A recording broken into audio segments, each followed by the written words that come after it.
ಮಾಡ್ತಕ್ಕಂಥದನ್ನ ಚಾಮುಂಡೇಶ್ವರಿಗೆ connect ಮಾಡ್ತಕ್ಕಂಥ ಅಗತ್ಯ ಇಲ್ಲ ಅಂತ ನನಗನ್ಸುತ್ತೆ. ಈಗ ಪಾಷಾ ಅವರೇ, ಈಗ ಭುವನೇಶ್ವರಿ ಅಂತ ಹೇಳಿ ಆಕೆಗೆ ಅರಿಶಿನ ಕುಂಕುಮದ ಲೇಪನ ಮಾಡಿದ್ದನ್ನ ಸಹಿಸ್ಲಿಕ್ಕೆ ಕಷ್ಟ, ಅಥವಾ ಅದನ್ನ ನೋಡಿದಾಗ ನನ್ನನ್ನು ಹೊರಗಿಟ್ಟಿದ್ದಾರೆ ಅನ್ನೋ ಮನಸ್ಥಿತಿಯಲ್ಲಿರುವ ಬಾನು ಮುಷ್ತಾಕ್ ಅವರು ಚಾಮುಂಡೇಶ್ವರಿ ಮುಂದೆ ಹೋಗಿ ಕುಂಕುಮ ಅರಿಶಿನವನ್ನ ಹಾಕಿ ಆಕೆಗೆ ಪೂಜೆಯನ್ನ ಮಾಡೋದನ್ನ ಕಣ್ಣಾರೆ ಅವ್ರು ಮಾಡ್ಲಿಲ್ಲ ಅಂದ್ರೂ ಪರವಾಗಿಲ್ಲ, ಅಲ್ಲಾಗೋ ಆಚರಣೆ ಅದು. ಮುಖ್ಯಮಂತ್ರಿಗಳು ಮಂಗಳಾರತಿ ಮಾಡ್ತಾರೋ ಅಥವಾ ಮುಖ್ಯಮಂತ್ರಿಗಳೇ ಅರಿಶಿನ ಕುಂಕುಮದ ಅರ್ಪಣೆ ಮಾಡ್ತಾರೋ ಗೊತ್ತಿಲ್ಲ. ಅದನ್ನೆಲ್ಲ ಕಣ್ಣಾರೆ ಗಮನಿಸುವಾಗ ಅವರ ಆ ಭಾವನೆಗೆ ಧಕ್ಕೆ ಆಗೋದಿಲ್ವೇ? ಅವರಿಗೆ ಹೊರಗಿಟ್ಟಿದ್ದಾರೆ ಇಲ್ಲೂ ಕೂಡ ನನ್ನನ್ನ ಅಂತ ಅನಿಸೋದಿಲ್ವೇ ಅಂತ ಕೂಡ ಜನ ಪ್ರಶ್ನೆ ಮಾಡ್ತಿದ್ದಾರೆ. ನನ್ನನ್ನು ಕರೀತಾರೆ, ಎಲ್ಲ ದೇವಸ್ಥಾನ ಕರೀತಾರೆ, ಮತ್ತೆ ಗಣೇಶ ಹಬ್ಬ ದಿವಸ ಕರೀತಾರೆ, ಬೇರೆ ಬೇರೆ ಎಷ್ಟೋ ಇದಿದೆ. ನಾನು ಎಲ್ಲ ಹೋಗ್ತೀನಿ, ದೀಪಾವಳಿಗೆ ನಾನು ಹೋಗ್ತೀನಿ. ನಾನು ಹೋದ್ರೆ ನಂದು ಒಂದು ಇದಿದೆ, ಬೌಂಡ್ರಿ ಇದೆ, ಆವರೆಗೂ ಹೋಗ್ಬಿಟ್ಟು ನಾನು ರೆಸ್ಪೆಕ್ಟ್ ಮಾಡ್ತೀವಿ. ಜನಗಳ ಫಸ್ಟ್ ಇನ್ಸಾನಿಯತ್ ಅಂತಾರೆ, ಆ ಇನ್ಸಾನಿಯತ್ ಕರೆದಿದಾರಲ್ಲ, ಆ ಇನ್ಸಾನಿಯತ್ಗೆ ರೆಸ್ಪೆಕ್ಟ್ ಮಾಡ್ಬಿಟ್ಟು ನಾನು ಮಾಡ್ತೀನಿ. ಧರ್ಮ ಅವ್ರಿಗೆ ದೊಡ್ಡದು, ನಮ್ಮ ಧರ್ಮ ನಮ್ಗೆ ದೊಡ್ಡದು, ನಾವು ರೆಸ್ಪೆಕ್ಟ್ ಮಾಡ್ತೀವಿ. ಅಂದ್ರೆ ಆ ಧರ್ಮ ನಾವು ನಮ್ಮ ಇದರಲ್ಲಿ ನಾವು ತಗೊಳ್ಳಲ್ಲ. ಅದು ಒಂದು. ಇನ್ನೊಂದು ಏನಂದ್ರೆ ನೋಡಿ, ಬಾನು ಮುಷ್ತಾಕ್ ಅವರು ನೋಡಿ, ಈ ಕಾಂಗ್ರೆಸ್ ಗೌರ್ಮೆಂಟ್ ಅವರನ್ನು ಇದು ಮಾಡಿದ್ದಾರೆ, ಚೀಫ್ ಗೆಸ್ಟ್ ಅತಿಥಿ ಇದು ಮಾಡಕ್ಕೆ. ಆದ್ರೆ ಅಲ್ಲಿ ಹೋದ್ರೆ ಬೇರೆ ನಮ್ಗೆ ಇನ್ನೂ ಅರ್ಥ ಆಗ್ಲಿಲ್ಲ. ಗೌರ್ಮೆಂಟ್ ನಮ್ಗೆ ಹೇಳಬೇಕು, ಅಲ್ಲಿ ಕರೆದಿದ್ಮೇಲೆ ಇವ್ರ ಕೈನಿಂದ ಏನ್ ಮಾಡಿಸ್ತಾರೆ ಅದು ನಮ್ಗೆ ಮುಖ್ಯ. ಅಲ್ಲಿ ಕರೆದು ಚೀಫ್ ಗೆಸ್ಟ್ ಆಗಿ ಒಂದು ಇದು ಹಾಕಿ ಹಾರ ಹಾಕಿ ಅವ್ರಿಂದ ಏನಾರ ರುಬ್ಬಿನ್ ಕಟ್ ಮಾಡಿದ್ರೆ ನಮ್ಗೆ ಏನಿದಿಲ್ಲ, ಖುಷಿನೇ. ಅಲ್ಲಿ ಅವರನ್ನು ಕರೆದು ಈ ಪೂಜೆದು ಇದು ಥಾಲಿ ಕೊಟ್ಟು ಆರತಿ ಮಾಡಿ ಇದು ಹಾಕಿ ಪೂಜೆ ಮಾಡಿ ಅಂದ್ರೆ ಅದ್ರ ಮೇಲೆ ನಮ್ಗೆ ಅಪೋಸ್ ನಾವು ಮಾಡ್ತೀವಿ. ಸತ್ಯ ಇದು ನಾನು ಹೇಳ್ತಾ ಇರೋದು. ಅದು ಅದ್ರ ಬಗ್ಗೆ ನನ್ ಮಾತು ಮುಗ್ಲಿಲ್ಲ, ಸ್ವಲ್ಪ ನಿಂತ್ಕೊಳ್ಳಿ ನೀವು. ನೋಡಿ, ಇನ್ನೊಂದು ಏನು, ನಾವು ಉಲುಮಾಗಳಿಗೆ ಫತ್ವಾ ಯಾವ ತರ ನಮ್ಮ ಭಾಷೆಯಿಂದ ನಾವು ಕೇಳ್ತೀವಿ ಅದೇ ಫತ್ವಾ ನಮ್ಮನ್ನು ಕೊಡೋದು. ನಾನು ಅಲ್ಲಿ ಹೋಗ್ಬಿಟ್ಟು ನಿಂತ್ಕೊಂಡು ನಾನು ಎಕ್ಸ್ಪೆಕ್ಟ್ ಮಾಡಿ ಬರ್ತೀನಿ ಅಂದ್ರೆ ಜಾಯಜ್ ಅಂತ ಫತ್ವಾ ಕೊಡ್ತಾರೆ ಉಲುಮಾ. ನಾನು ಅಲ್ಲಿ ಹೋಗ್ಬಿಟ್ಟು ಅವ್ರ ಜೊತೆನಲ್ಲಿ ಸೇರ್ಕೊಂಡು ನಾನು ಪೂಜೆ ಮಾಡ್ತೀನಿ ಅಂದ್ರೆ ಹರಾಮ್ ಅಂತ ಕೊಡ್ತಾರೆ ಫತ್ವಾ. ಕೇಳೋರ್ನಲ್ಲಿ ಇರೋದು, ಹೇಳೋರ್ನಲ್ಲಿ ಇಲ್ಲ. ಕೇಳ್ತಾರೆ ನೋಡಿ, ನಾವು ಹೋಗ್ಬಿಟ್ಟು ನಾನು ಕೇಳ್ತೀನಿ, ಅದ್ರ ಜವಾಬೇ ಕೊಡೋದು ಫತ್ವಾ. ಮೊನ್ನೆ ಒಂದು ಚಾನೆಲ್ ನಲ್ಲಿ ಒಂದು ದೊಡ್ಡ ಉಲುಮಾ ಮೇಡಮ್, ಒಂದು ಉಲುಮಾ ಹತ್ರ ನಿಮ್ಮ ಬೇರೆ ಚಾನೆಲ್ ಹೋಯ್ತು. ಅವರು ಏನ್ ಹೇಳಿದ್ರು ನೋಡಿ, ಈ ಪ್ರಕಾರ ಹೋದ್ರೆ, ಸಿಯಾಸತ್ ಪ್ರಕಾರ, ಈ ರಾಜಕೀಯ ಪ್ರಕಾರ ಹೋದ್ರೆ ಜಾಯಜು, ಆದ್ರೆ ಅಲ್ಲಿ ಹೋಗ್ಬಿಟ್ಟು ಏನನ್ನ ಪೂಜೆ ಮಾಡಿದ್ರೆ ಅದು ಹರಾಮ್ ಅಂತ ಅವ್ರ ಬಾಯಿನಿಂದ ಹೇಳಿದಾರೆ. ಅದೇ ಉಲುಮಾ ಬಂದು ನಿನ್ನೆ ಏನ್ ಹೇಳ್ತಾರೆ, ಭಯ ಅವ್ರಿಗೆ ಬಂದ್ಬಿಟ್ಟಿದ್ದೆ. ಯಾರು ಹೋಗೋರೋದು, ಯಾರು ಕೇಳ್ತಾ ಇರೋದು, ಗೌರ್ಮೆಂಟ್ ಕಳ್ಸಿರೋದು ಗೊತ್ತಿದ್ದೆ. ಗೌರ್ಮೆಂಟ್ ನಿಂದ ನಮ್ಮ ಉಲ್ಮಗಳಿಗೆ ಭಯ ಇದೆ. ಸರಿ, ಅಲ್ಲಿಗೆ ಅಬ್ದುಲ್ ರಜಾಕ್ ಅವರೇ, ಈ ರೀತಿಯ ಅಡಕತ್ತರಿಯಲ್ಲಿ ಸಿಲುಕಿಸುವ ಪ್ರಯತ್ನ ಸರ್ಕಾರ ಆದ್ರೂ ಯಾಕೆ ಮಾಡ್ಬೇಕಿತ್ತಪ್ಪ? ನೋಡಿ, ನಿಮ್ಮ ಸಮುದಾಯದಲ್ಲೇ ಗೊಂದಲ ಇದೆ. ಹಾಗೆ ಬೂಕರ್ ಪ್ರಶಸ್ತಿ ಪಡೆದ ಹೆಣ್ಣು ಮಗಳನ್ನ ಸಂಭ್ರಮ ಮಾಡಬೇಕಾಗಿದ್ದ ಸಂದರ್ಭದಲ್ಲಿ ಅವ್ರ ಬಗ್ಗೆ ಚರ್ಚೆ ಮಾಡೋ ಹಾಗೆ ಮಾಡ್ಬಿಡ್ತು ಕಾಂಗ್ರೆಸ್ ಸರ್ಕಾರ. ಈಗ ನೋಡಿ, ಪಾಷಾ ಅವರಿಗೆ ಅನುಮಾನ, ನಿಮಗೆ ಅನುಮಾನ ಇಲ್ಲ, ನಿಮ್ ಕಿವಿಗೆ ಬಿದ್ದಿಲ್ಲ ಅನ್ಸುತ್ತೆ. ಒಂದು ಜೈನ ಧರ್ಮದ ದೇವಸ್ಥಾನಕ್ಕೆ ನಾನು ಹೋಗ್ತೀನಿ, ರಾಖಿ ಕಟ್ಟಿಸ್ಕೊಳ್ತೀನಿ ಅಂತ ಹೇಳಿದ್ರೆ ಯಾರು ಫತ್ವಾ ಬಗ್ಗೆ ತಲೆ ಕೆಡಿಸ್ಕೊಂಡಿಲ್ಲ, ಯಾರು ಇಲ್ಲ. ಇಡೀ ಕರ್ನಾಟಕ ರಾಜ್ಯದ ಗೌರವಾನ್ವಿತ ಸನ್ಮಾನ್ಯ ಭಾವನಾ ಸಂಘಟನೆ ನಮ್ದು, ಎಲ್ಲರೂ ಇದ್ದಾರೆ. ನಮ್ಮ ರಾಜ್ಯದ ಸಮುದಾಯ ಇದೆ ಭಾರತದಲ್ಲಿ, ಅಷ್ಟು ಜನ ಮೆಂಬರ್ ಇದ್ದಾರೆ ಜೊತೆಯಲ್ಲಿ ಕೆಲಸ ಮಾಡೋರು. ನಾನು ಒಬ್ಬ ಮುಸಲ್ಮಾನನಾಗಿ ಒಂದು ಜವಾಬ್ದಾರಿಯಿಂದ ಈ ಮಾತನ್ನ ಹೇಳ್ತೀನಿ. ನಮ್ಮ ರಾಜ್ಯದ ಶಾಹಿ ಇಮಾಮ್ ಸನ್ಮಾನ್ಯ ಗೌರವಾನ್ವಿತ ಹಜರತ್ ಮೌಲಾನಾ ಮಕ್ಸೂದ್ ಇಮ್ರಾನ್ ಸಾಹಬ್ ದಾಮದ್ ಬರ್ಕಾತುಹುಂ ರವರು ನಿನ್ನೆ ಸುದ್ದಿಗೋಷ್ಠಿಯಲ್ಲಿ ಸ್ಪಷ್ಟವಾಗಿ ಒಂದು ಮಾತನ್ನ ಹೇಳಿದ್ರು. ಸರ್ಕಾರ ಅವರನ್ನ ಆಹ್ವಾನಿಸಿದೆ, ಹೋಗೋದು ಬಿಡೋದು ಅವರ ಅಭಿಪ್ರಾಯ. ಹೋಗಂಗಿದ್ರೆ ಹೋಗ್ಲಿ, ಹೋಗ್ಬಾರ್ದು ಅಂದ್ರೆ ಹೋಗ್ಬಾರ್ದು. ಅಲ್ಲಿ ಹೋಗಿ ಏನ್ ಮಾಡ್ಬೇಕು ಏನ್ ಮಾಡ್ಬಾರ್ದು ಅನ್ನೋದು ಅವರ ಇದು. ಪಾಷಾ ಅವರು ಬಹಳ ಸ್ಪಷ್ಟವಾಗಿ ಹೇಳಿದ್ರು, ಅವರು ಹೋಗಿ ಅತಿಥಿಯಾಗಿ ಭಾಗವಹಿಸಿ ವಾಪಸ್ ಬರ್ಲಿಕ್ಕಾಗ್ಲಿ ಅಥವಾ ಉದ್ಘಾಟನೆ ಅಂದ್ರೆ ಒಂದು ರಿಬ್ಬನ್ ಕಟ್ ಮಾಡ್ಲಿಕ್ಕಾಗ್ಲಿ ಆಕ್ಷೇಪ ಇಲ್ಲ. ಆ ಪೂಜಾ ಕೈಂಕರ್ಯದಲ್ಲಿ ಭಾಗಿಯಾದ್ರೆ ಮುಸಲ್ಮಾನರಿಗೂ ಅಬ್ಜೆಕ್ಷನ್, ಹಿಂದೂಗಳಿಗೂ ಅಬ್ಜೆಕ್ಷನ್. ಅಂದ್ರೆ ಕಾಂಗ್ರೆಸ್ ಸರ್ಕಾರ ಹಿಂದೂ ಮುಸ್ಲಿಂ ಮಾಡೋದು ಬಿಜೆಪಿ ಅಂದು ಇಲ್ಲಿ ಎಲ್ಲೋ ಒಂದ್ ಕಡೆ ಎರಡೂ ಸಮುದಾಯಗಳ ನಡುವೆ ಸೌಹಾರ್ದವನ್ನ ಕೆತ್ಕೋ ಪ್ರಯತ್ನ ಕಾಂಗ್ರೆಸ್ ಸರ್ಕಾರನೇ ಕೈ ಹಾಕ್ಬಿಡ್ತಾ ಅಂತ ಅನುಮಾನ. ಮೋಹನ್ ವಿಶ್ವ ಅವ್ರೆ ನೋಡಿ ಸ್ಮಿತಾ, ಇಲ್ಲಿ ರಜಾಕ್ ಹೇಳ್ತಾ ಇದ್ರು ನಮ್ದು ಸರ್ವ ಜನಾಂಗದ ಶಾಂತಿಯ ತೋಟ ಅಂತ. ನೀವು ಕೇಳಿ ಪ್ರಶ್ನೆ ಕೇಳ್ಬೇಕು ಅಂದ್ರೆ ಕಾಂಗ್ರೆಸ್ ಸರ್ಕಾರ ಕರ್ನಾಟಕದಲ್ಲಿ ಮಾಡ್ತಿರೋದು ಏಕ ಜನಾಂಗದ ಓಲೈಕೆಯ ತೋಟ ಅಷ್ಟೇ. ಲಾಸ್ಟ್ 2.5 ವರ್ಷದಿಂದ ಅವ್ರು ಮಾಡಿದ್ದೇ ಸರಿ, ಅವ್ರು ಹೇಳಿದ್ದೇ ಸರಿ, ಅದನ್ನೇ ಮಾಡ್ಕೊಂಡು ಬರ್ತಾ ಇರೋದು. ಟೇಬಲ್ ಗುದ್ದಿ ಗುದ್ದಿ ಗುದ್ದಿ ಗುದ್ದಿ ಆನೆಗಳು ಸಲಾಂ ಮಾಡುತ್ತೆ ಅಂತ ಹೇಳಿದ್ರು.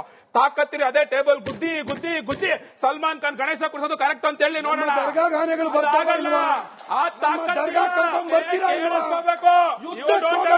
ಮುಂಚೆ ಪಡೆ ಗಜಾ ಪಡೆ ದರ್ಗಾದಲ್ಲಿ ಬಂದು ದೈವಿಕ ಆಶೀರ್ವಾದ ತಗೊಳ್ತಿರೋ ಇಲ್ವೋ ಉತ್ತರ ಕೊಡಿ. ಅದ್ರ ಬಗ್ಗೆ ಉತ್ತರ ಕೊಡಿ. ಅದನ್ನು ಸೇರಿಸಿ ಉತ್ತರ ಕೊಡ್ತಾರೆ, ಕೇಳಿಸ್ಕೊಳ್ಳಿ. ಚಾಮುಂಡೇಶ್ವರಿಗೆ ಕನೆಕ್ಟ್ ಮಾಡ್ತಕ್ಕಂತ ಅಗತ್ಯ ಇಲ್ಲ ಅಂತ ನನಗನ್ಸುತ್ತೆ. ಈಗ ಪಾಷಾ ಅವರೇ, ಈಗ ಭುವನೇಶ್ವರಿ ಅಂತ ಹೇಳಿ ಆಕೆಗೆ ಅರಿಶಿನ ಕುಂಕುಮದ ಲೇಪನ ಮಾಡಿದ್ದನ್ನ ಸಹಿಸ್ಲಿಕ್ಕೆ ಕಷ್ಟ ಅಥವಾ ಅದನ್ನ ನೋಡಿದಾಗ ನನ್ನನ್ನು ಹೊರಗಿಟ್ಟಿದ್ದಾರೆ ಅನ್ನೋ ಮನಸ್ಥಿತಿಯಲ್ಲಿರುವ ಬಾನು ಮುಷ್ತಾಕ್ ಅವರು ಚಾಮುಂಡೇಶ್ವರಿ ಮುಂದೆ ಹೋಗಿ ಕುಂಕುಮ ಅರಿಶಿನವನ್ನ ಹಾಕಿ ಆಕೆಗೆ ಪೂಜೆಯನ್ನ ಮಾಡೋದನ್ನ ಕಣ್ಣಾರೆ ಅವ್ರು ಮಾಡ್ಲಿಲ್ಲ ಅಂದ್ರೂ ಪರವಾಗಿಲ್ಲ, ಅಲ್ಲಾಗೋ ಆಚರಣೆ ಅದು. ಮುಖ್ಯಮಂತ್ರಿಗಳು ಮಂಗಳಾರತಿ ಮಾಡ್ತಾರೋ ಅಥವಾ ಮುಖ್ಯಮಂತ್ರಿಗಳೇ ಅರಿಶಿನ ಕುಂಕುಮದ ಅರ್ಪಣೆ ಮಾಡ್ತಾರೋ ಗೊತ್ತಿಲ್ಲ. ಅದನ್ನೆಲ್ಲ ಕಣ್ಣಾರೆ ಗಮನಿಸುವಾಗ ಅವರ ಆ ಭಾವನೆಗೆ ಧಕ್ಕೆ ಆಗೋದಿಲ್ವೇ? ಅವರಿಗೆ ಹೊರಗಿಟ್ಟಿದ್ದಾರೆ ಇಲ್ಲೂ ಕೂಡ ನನ್ನನ್ನ ಅಂತ ಅನಿಸೋದಿಲ್ವೇ ಅಂತ ಕೂಡ ಜನ ಪ್ರಶ್ನೆ ಮಾಡ್ತಿದ್ದಾರೆ. ನನ್ನನ್ನು ಕರೀತಾರೆ, ಎಲ್ಲ ದೇವಸ್ಥಾನ ಕರೀತಾರೆ, ಮತ್ತೆ ಗಣೇಶ ಹಬ್ಬ ದಿವಸ ಕರೀತಾರೆ, ಬೇರೆ ಬೇರೆ ಎಷ್ಟೋ ಇದಿದೆ. ನಾನು ಎಲ್ಲ ಹೋಗ್ತೀನಿ. ದೀಪಾವಳಿಗೆ ನಾನು ಹೋಗ್ತೀನಿ. ನಾನು ಹೋದ್ರೆ ನಂದು ಒಂದು ಇದಿದೆ, ಬೌಂಡ್ರಿ ಇದೆ. ಆವರೆಗೂ ಹೋಗ್ಬಿಟ್ಟು ನಾನು ರೆಸ್ಪೆಕ್ಟ್ ಮಾಡ್ತೀವಿ. ಜನಗಳ ಫಸ್ಟ್ ಇನ್ಸಾನಿಯತ್ ಅಂತಾರೆ, ಆ ಇನ್ಸಾನಿಯತ್ ಕರೆದಿದಾರಲ್ಲ, ಆ ಇನ್ಸಾನಿಯತ್ಗೆ ರೆಸ್ಪೆಕ್ಟ್ ಮಾಡ್ಬಿಟ್ಟು ನಾನು ಮಾಡ್ತೀನಿ. ಧರ್ಮ ಅವ್ರಿಗೆ ದೊಡ್ಡದು, ನಮ್ಮ ಧರ್ಮ ನಮ್ಗೆ ದೊಡ್ಡದು. ನಾವು ರೆಸ್ಪೆಕ್ಟ್ ಮಾಡ್ತೀವಿ ಅಂದ್ರೆ ಆ ಧರ್ಮ ನಾವು ನಮ್ಮ ಇದರಲ್ಲಿ ನಾವು ತಗೊಳ್ಳಲ್ಲ. ಅದು ಒಂದು. ಇನ್ನೊಂದು ಏನಂದ್ರೆ ನೋಡಿ, ಬಾನು ಮುಷ್ತಾಕ್ ಅವರು ನೋಡಿ, ಈ ಕಾಂಗ್ರೆಸ್ ಗೌರ್ಮೆಂಟ್ ಅವರನ್ನು ಇದು ಮಾಡಿದ್ದಾರೆ, ಚೀಫ್ ಗೆಸ್ಟ್ ಅತಿಥಿ ಇದು ಮಾಡಕ್ಕೆ. ಆದ್ರೆ ಅಲ್ಲಿ ಹೋದ್ರೆ ಬೇರೆ ನಮ್ಗೆ ಇನ್ನೂ ಅರ್ಥ ಆಗ್ಲಿಲ್ಲ. ಗೌರ್ಮೆಂಟ್ ನಮ್ಗೆ ಹೇಳಬೇಕು. ಅಲ್ಲಿ ಕರೆದಿದ್ಮೇಲೆ ಇವ್ರ ಕೈನಿಂದ ಏನ್ ಮಾಡಿಸ್ತಾರೆ ಅದು ನಮ್ಗೆ ಮುಖ್ಯ. ಅಲ್ಲಿ ಕರೆದು ಚೀಫ್ ಗೆಸ್ಟ್ ಆಗಿ ಒಂದು ಇದು ಹಾಕಿ ಹಾರ ಹಾಕಿ ಅವ್ರಿಂದ ಏನಾರ ರುಬ್ಬಿನ್ ಕಟ್ ಮಾಡಿದ್ರೆ ನಮ್ಗೆ ಏನಿದಿಲ್ಲ, ಖುಷಿನೇ. ಅಲ್ಲಿ ಅವರನ್ನು ಕರೆದು ಈ ಪೂಜೆದು ಇದು ಥಾಲಿ ಕೊಟ್ಟು ಆರತಿ ಮಾಡಿ ಇದು ಹಾಕಿ ಪೂಜೆ ಮಾಡಿ ಅಂದ್ರೆ ಅದ್ರ ಮೇಲೆ ನಮ್ಗೆ ಅಪೋಸ್ ನಾವು ಮಾಡ್ತೀವಿ. ಸತ್ಯ ಇದು ನಾನು ಹೇಳ್ತಾ ಇರೋದು. ಅದು ಅದ್ರ ಬಗ್ಗೆ ನನ್ ಮಾತು ಮುಗ್ಲಿಲ್ಲ, ಸ್ವಲ್ಪ ನಿಂತ್ಕೊಳ್ಳಿ ನೀವು. ನೋಡಿ, ಇನ್ನೊಂದು ಏನು, ನಾವು ಉಲುಮಾಗಳಿಗೆ ಫತ್ವಾ ಯಾವ ತರ ನಮ್ಮ ಭಾಷೆಯಿಂದ ನಾವು ಕೇಳ್ತೀವಿ ಅದೇ ಫತ್ವಾ ನಮ್ಮನ್ನು ಕೊಡೋದು.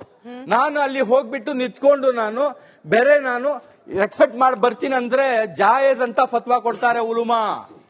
ನಾನು ಅಲ್ಲಿ ಹೋಗ್ಬಿಟ್ಟು ಅವ್ರ ಜೊತೆನಲ್ಲಿ ಸೇರ್ಕೊಂಡು ನಾನು ಪೂಜೆ ಮಾಡ್ತೀನಿ ಅಂದ್ರೆ ಹರಾಮ್ ಅಂತ ಕೊಡ್ತಾರೆ ಫತ್ವಾ.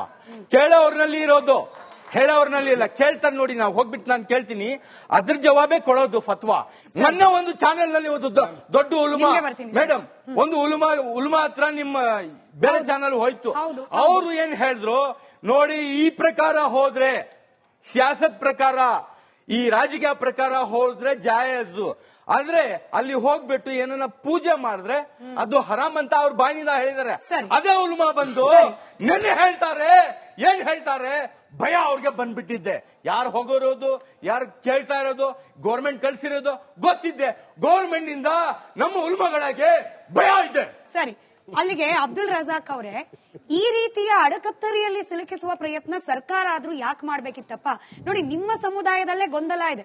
ಹಾಗೆ ಬೂಕರ್ ಪ್ರಶಸ್ತಿ ಪಡೆದ ಹೆಣ್ಣು ಮಗಳನ್ನ ಸಂಭ್ರಮ ಮಾಡಬೇಕಾಗಿದ್ದ ಸಂದರ್ಭದಲ್ಲಿ ಅವ್ರ ಬಗ್ಗೆ ಚರ್ಚೆ ಮಾಡೋ ಹಾಗೆ ಮಾಡ್ಬಿಡ್ತು ಕಾಂಗ್ರೆಸ್ ಸರ್ಕಾರ. ಈಗ ನೋಡಿ, ಪಾಷಾ ಅವರಿಗೆ ಅನುಮಾನ, ನಿಮಗೆ ಅನುಮಾನ ಇಲ್ಲ, ನಿಮ್ ಕಿವಿಗೆ ಬಿದ್ದಿಲ್ಲ ಅನ್ಸುತ್ತೆ. ಒಂದು ಜೈನ ಧರ್ಮದ ದೇವಸ್ಥಾನಕ್ಕೆ ನಾನು ಹೋಗ್ತೀನಿ, ರಾಖಿ ಕಟ್ಟಿಸ್ಕೊಳ್ತೀನಿ ಅಂತ ಹೇಳಿದ್ರೆ ಯಾರು ಫತ್ವಾ ಬಗ್ಗೆ ತಲೆ ಕೆಡಿಸ್ಕೊಂಡಿಲ್ಲ, ಯಾರು ಇಲ್ಲ. ಇಡೀ ಕರ್ನಾಟಕ ರಾಜ್ಯದ ಗೌರವಾನ್ವಿತ ಸನ್ಮಾನ್ಯ ಭಾವನಾ ಸಂಘಟನೆ ನಮ್ದು, ಎಲ್ಲರೂ ಇದ್ದಾರೆ. ನಮ್ಮ ರಾಜ್ಯದ ಸಮುದಾಯ ಇದೆ ಭಾರತದಲ್ಲಿ, ಅಷ್ಟು ಜನ ಮೆಂಬರ್ ಇದ್ದಾರೆ ಕೆಲಸ ಮಾಡೋರು. ನಾನು ಒಬ್ಬ ಮುಸಲ್ಮಾನನಾಗಿ ಒಂದು ಜವಾಬ್ದಾರಿಯಿಂದ ಈ ಮಾತನ್ನ ಹೇಳ್ತೀನಿ. ನಮ್ಮ ರಾಜ್ಯದ ಶಾಹಿ ಇಮಾಮ್ ಸನ್ಮಾನ್ಯ ಗೌರವಾನ್ವಿತ ಹಜರತ್ ಮೌಲಾನಾ ಮಕ್ಸೂದ್ ಇಮ್ರಾನ್ ಸಾಹಬ್ ದಾಮದ್ ಬರ್ಕಾತುಹುಂ ರವರು ನಿನ್ನೆ ಸುದ್ದಿಗೋಷ್ಠಿಯಲ್ಲಿ ಸ್ಪಷ್ಟವಾಗಿ ಒಂದು ಮಾತನ್ನ ಹೇಳಿದ್ರು. ಸರ್ಕಾರ ಅವರನ್ನ ಆಹ್ವಾನಿಸಿದೆ, ಹೋಗೋದು ಬಿಡೋದು ಅವರ ಅಭಿಪ್ರಾಯ.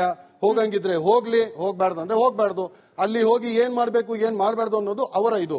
ಪಾಷಾ ಅವರು ಬಹಳ ಸ್ಪಷ್ಟವಾಗಿ ಹೇಳಿದ್ರು, ಅವರು ಹೋಗಿ ಅತಿಥಿಯಾಗಿ ಭಾಗವಹಿಸಿ ವಾಪಸ್ ಬರ್ಲಿಕ್ಕಾಗ್ಲಿ ಅಥವಾ ಉದ್ಘಾಟನೆ ಅಂದ್ರೆ ಒಂದು ರಿಬ್ಬನ್ ಕಟ್ ಮಾಡ್ಲಿಕ್ಕಾಗ್ಲಿ ಆಕ್ಷೇಪ ಇಲ್ಲ. ಆ ಪೂಜಾ ಕೈಂಕರ್ಯದಲ್ಲಿ ಭಾಗಿಯಾದ್ರೆ ಮುಸಲ್ಮಾನರಿಗೂ ಅಬ್ಜೆಕ್ಷನ್, ಹಿಂದೂಗಳಿಗೂ ಅಬ್ಜೆಕ್ಷನ್. ಅಂದ್ರೆ ಕಾಂಗ್ರೆಸ್ ಸರ್ಕಾರ ಹಿಂದೂ ಮುಸ್ಲಿಂ ಮಾಡೋದು ಬಿಜೆಪಿ ಅಂದು ಇಲ್ಲಿ ಎಲ್ಲೋ ಒಂದ್ ಕಡೆ ಎರಡೂ ಸಮುದಾಯಗಳ ನಡುವೆ ಸೌಹಾರ್ದವನ್ನ ಕೆತ್ಕೋ ಪ್ರಯತ್ನ ಕಾಂಗ್ರೆಸ್ ಸರ್ಕಾರನೇ ಕೈ ಹಾಕ್ಬಿಡ್ತಾ ಅಂತ ಅನುಮಾನ. ಮೋಹನ್ ವಿಶ್ವ ಅವ್ರೆ ನೋಡಿ ಸ್ಮಿತಾ, ಇಲ್ಲಿ ರಜಾಕ್ ಹೇಳ್ತಾ ಇದ್ರು ನಮ್ದು ಸರ್ವ ಜನಾಂಗದ ಶಾಂತಿಯ ತೋಟ ಅಂತ. ನೀವು ಕೇಳಿ ಪ್ರಶ್ನೆ ಕೇಳ್ಬೇಕಂದ್ರೆ ಕಾಂಗ್ರೆಸ್ ಸರ್ಕಾರ ಕರ್ನಾಟಕದಲ್ಲಿ ಮಾಡ್ತಿರೋದು ಏಕ ಜನಾಂಗದ ಓಲೈಕೆಯ ತೋಟ ಅಷ್ಟೇ. ಲಾಸ್ಟ್ 2.5 ವರ್ಷದಿಂದ ಅವ್ರು ಮಾಡಿದ್ದೇ ಸರಿ, ಅವ್ರು ಹೇಳಿದ್ದೇ ಸರಿ, ಅದನ್ನೇ ಮಾಡ್ಕೊಂಡು ಬರ್ತಾ ಇರೋದು. ಟೇಬಲ್ ಗುದ್ದಿ ಗುದ್ದಿ ಗುದ್ದಿ ಗುದ್ದಿ ಆನೆಗಳು ಸಲಾಂ ಮಾಡುತ್ತೆ ಅಂತ ಹೇಳಿದ್ರು. ತಾಕತ್ತಿರಿ ಅದೇ ಟೇಬಲ್ ಗುದ್ದಿ ಗುದ್ದಿ ಗುದ್ದಿ ಸಲ್ಮಾನ್ ಖಾನ್ ಗಣೇಶ ಕೊಡಿಸೋದು ಕರೆಕ್ಟ್ ಅಂತ ಹೇಳಿ ನೋಡೋಣ.